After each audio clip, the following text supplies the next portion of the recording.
Hey everyone, I'm here to give you another truck cab book review. Probably need a better setup for this, but I'm trying to do these reviews when I get some time to and where it doesn't take away from too much family time at home and all of that stuff.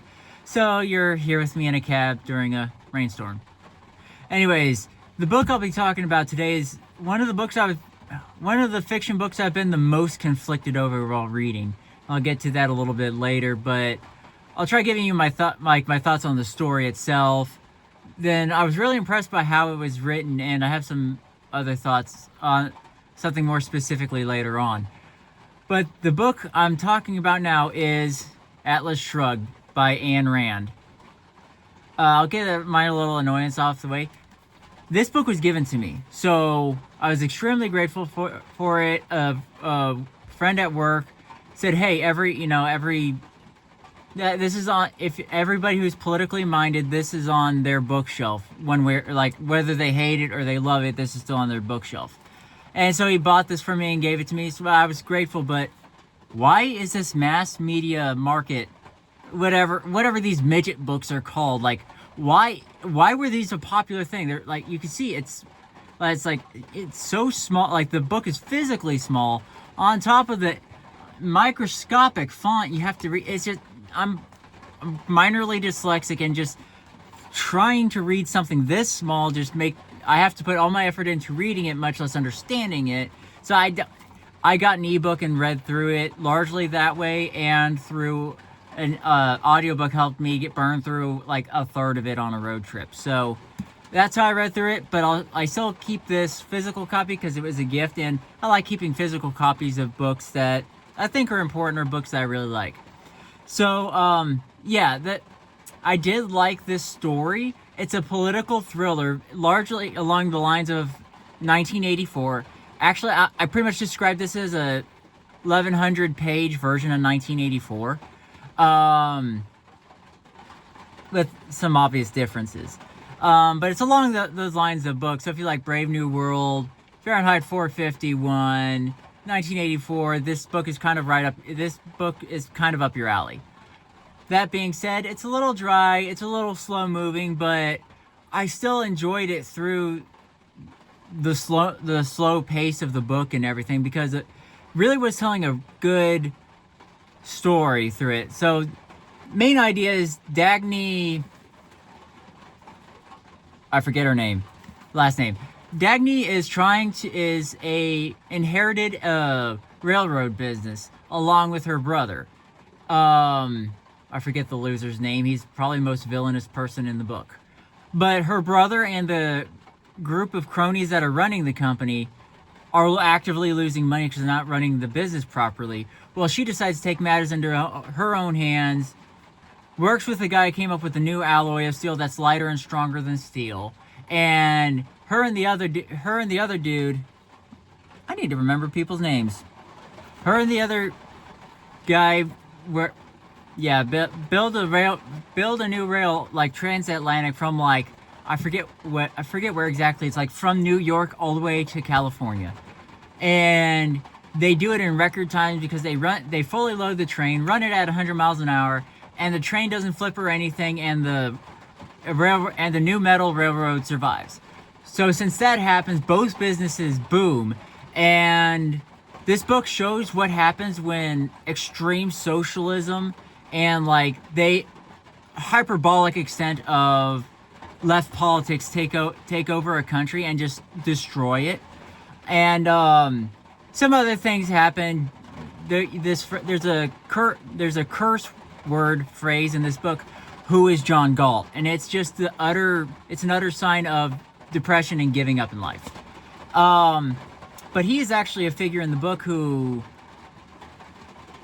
minor spoilers, he's very capable, and he saw other people being paid the same as he was, even though he did twice the work they did at twice the quality. But the company directly told him that everybody's getting paid the same because that's just what's fair. He said, screw that, disappeared, built an advanced society with other people who are just as capable as he was, but didn't like being forcefully put on the same level as people who did not try anything in life.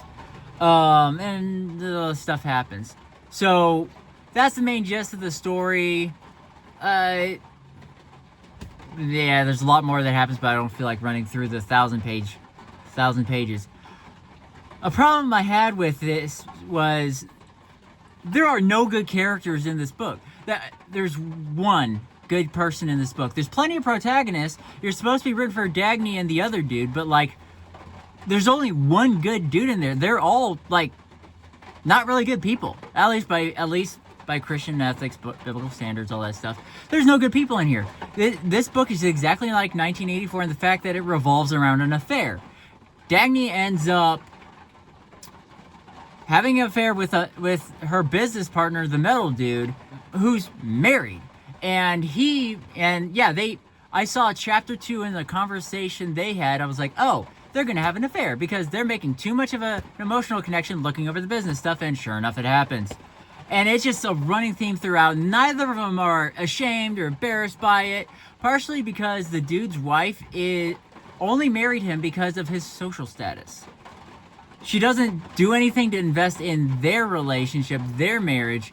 She just is married to him so that she can go to the parties and the balls and do all the social politicking stuff at the balls and all that, and she doesn't really care about him. And so she's not even a good person.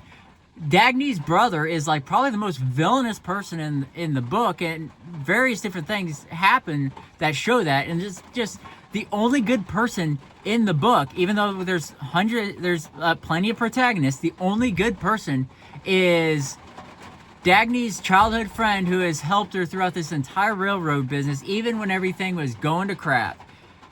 But he ended up like probably dying in the middle of a desert trying to fix the train that was broken down while everybody else abandoned it. So like this has been the only book I've read where the protagonists aren't good people. And I just really struggled with that reading through it.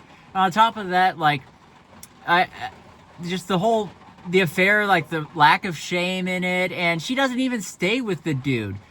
She finds John Galt more attractive once he enters into the book, and then hooks up with him, and the guy she was having an affair with just said, yeah, I know the dude, I don't blame you. So it's just very weird from like a Christian ethics moral standpoint. It's just not good.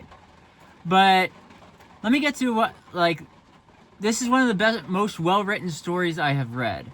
And I thought it was very interesting how Ayn Rand told the story largely through dialogue. Like, Dagny would have conversation with a homeless person she picked up and wanted to hear his story. Her brother eventually married basically robbed the cradle, and and you heard more of the backstory of the conversation through the conversations he had with his extremely young wife. And the steel guy would have conversations with employees and other equals, and she did her world building and showing the world going to crap through dialogue. And I hadn't read a story before like that, and it was an extremely interesting read for that. So like, I learned from a writing standpoint, it's entirely possible you don't have to tell the story through action. The characters went and did, and they went and they did, and they went and they did. You can tell the story through dialogue, which this book did expertly. And if you want to learn how to tell a story through dialogue, I would advise reading this to learn how to do that if you want to read an 1,100-page political thriller and all that. But overall, I liked the book, even though I was extremely conflicted reading it. Yeah, like I said, from the moral ethics standpoint, but well-written story, well thought out, and I recommend this to anyone who likes the idea of reading a 1,100-page political thriller. And I'll end that review here. I'll see you all whenever I post another video, and remember that God loves you and wants to spend forever with you, and I want you to have a good life here on earth.